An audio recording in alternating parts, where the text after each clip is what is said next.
What is the most disgusting secret you're hiding right now? We had a candy corn counting contest in like 4th or 5th grade where you guess how many are in the big jar. When no one was looking, I carefully took the tape off the top thinking I was going to count them all or something, and saw that they had written the total on the inside of the top, so, being a genius, I took out about 30 of them, ate the evidence, and put my guess in for the number -35, you know. So it wouldn't be suspicious if I got it on the nose, not realizing they weren't going to recount them. The winner guessed it within 20 of the number on the bottom of the lid, so basically, I cheated, sabotaged, and still lost, and I kept all that stupidity to myself for all these years. In primary school, elementary, me and my friends saw water dripping from the rooftop on the playground. Without thinking, we'd let it drop into our mouths and drink it. Giggling and excited, we'd found our own water source. A teacher caught us and we had to be checked out because it turned out the water was coming from a pipe or something that rats had ran through. As a small child, I ate an old piece of gum from under a bus seat. I'd really like to exchange my mouth for a new one. Edit. Who gave me the award? I wanna say thanks. When my sister was younger, probably around 2 to 4 age range, whenever she did something I asked her to do, I gave her a dog bone as a reward. She never listened when we were younger, but as soon as I started giving her dog bones, she was a different person. It was great. This was almost 20 years ago now, and I would've gotten away with it too if it weren't for my meddling mom asking why her breath smelled like dog food randomly. When I was 10, I used to dance nude in the balcony after a bath just to piss off my mom.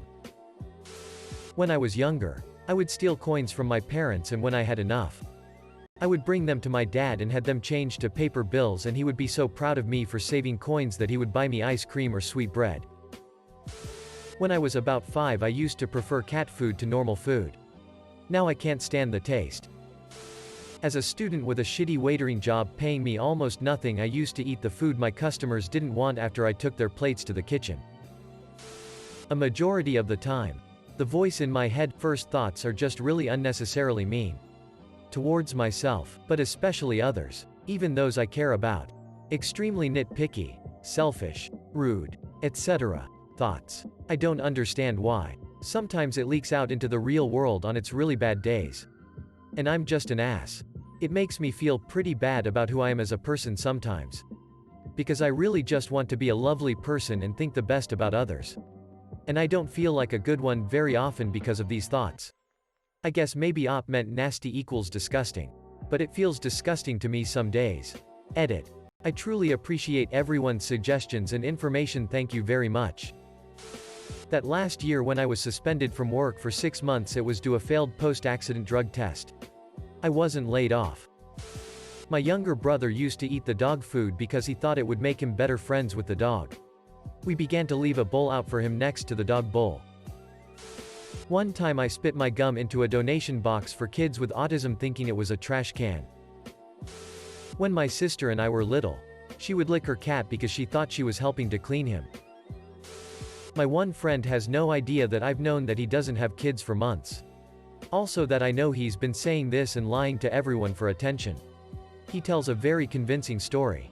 He goes into vague details. Has a photo of the girl. Says that she's been showing him fake paperwork as proof for the children. If what he says is true, would be literally extortion. Everything. Little does he know that I've been watching closely and also researching to find this woman. I know she isn't real and that he's lying and been lying this whole time for almost a year. Nothing he says makes sense and it just keeps escalating, which also doesn't make sense. I literally couldn't help myself but investigate. If everyone finds out that he's been lying this whole time, it will spread like wildfire. He doesn't have many friends, and the friends he did have stopped talking to him because of his compulsive lying. Edit. Holy crap, this blew up. I'll try to get to as many comments as possible. When I was 8, my 19-year-old cousin tried to make out with me. I remember him rubbing my leg and kissing me in the kitchen whilst my mum was in the living room. I didn't understand what was really happening at the time, but I knew I didn't like it. I kept nervous, giggling and pushing him away. After a couple of minutes he looked disappointed and walked away. I don't remember if he ever tried anything else. He was killed in an accident 3 years later, and I chose never to tell anybody as I didn't want to add to my aunt's grief. Edit. Oh my gosh. I was not expecting such an overwhelming response. Truthfully, I never realized how much I needed to just get it off my chest. Thank you all so much for the love and support. It really means the world. Edit 2. My cousin was not named Fire. And he didn't die in a fire. I am just a redhead. I used to lie. Like a lot. I used to make up stories to tell people. Just for the sake of it. I don't do it anymore. Although this leads me to telling the same stories over and over.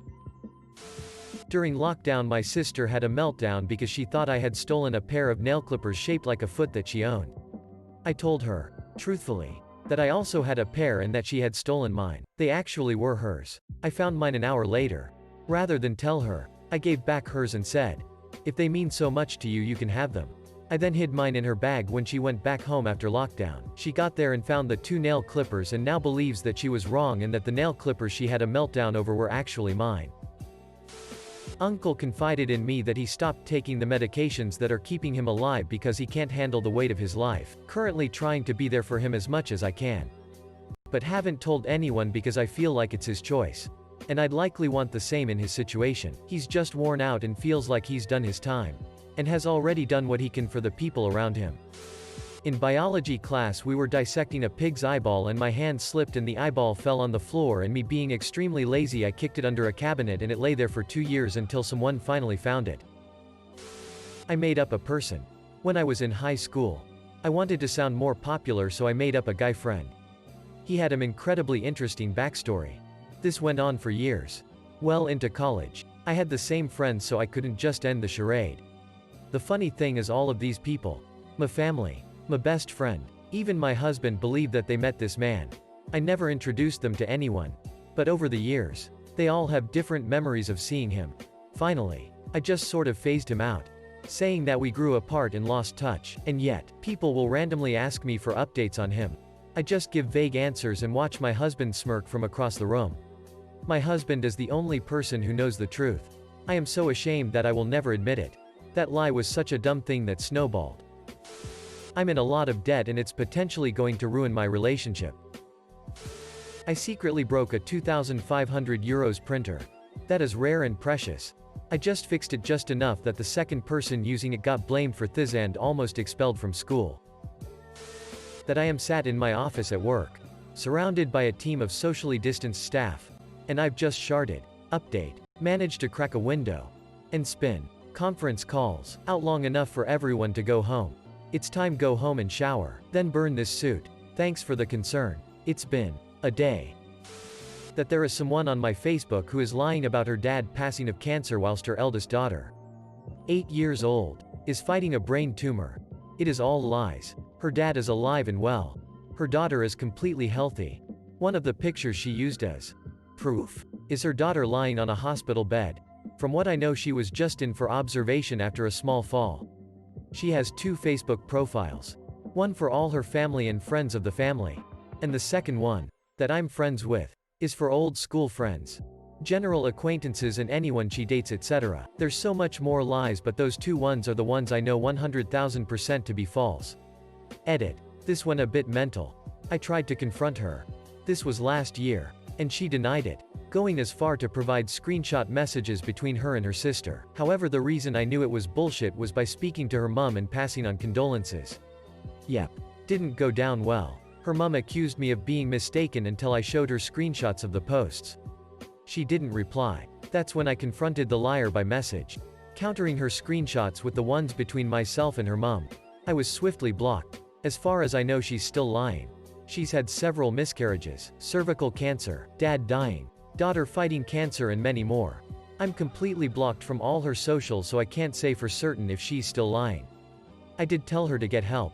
I admittedly took it very personally, as my dad had passed away not long before she lied about her dad. So it hit a nerve. She never admitted to it. Never explained. Instant block. So fuck you, Natalie S., for being an attention-seeking noband. Edit 2. Ironically, I have had several people send me directs accusing me of lying about this. Happy to provide proof to mods. Although this happened last year and a half ago, I will reach out to local professionals for advice to make sure her 2 kids are safe. Sadly, I didn't consider the possibility of her lies escalating and putting her kids in actual danger at the time. I'm ashamed that I didn't contact professionals sooner. I drew a massive penis on the ceiling in my art classroom, probably a meter long, and it's been there for years. I asked friends who have brothers and sisters there, and they say it's still there. It's been like 8 years now. One morning I couldn't be bothered making my breakfast and a coffee. So I added instant coffee to my cereal, mixed it into the milk and ate coffee cereal. A buddy of mine had a wife that used to be a stripper. She ended up leaving him for one of her patrons. Before she left him, she was impregnated by him. My buddy. She ended up marrying the guy she left him for, and the newish dad is basically raising his kid. I'm still friends with both of them on Facebook since I was cool with both of them, and her son definitely looks like him. This was maybe 7 to 8 years ago. I just shut the fuck up about the whole situation.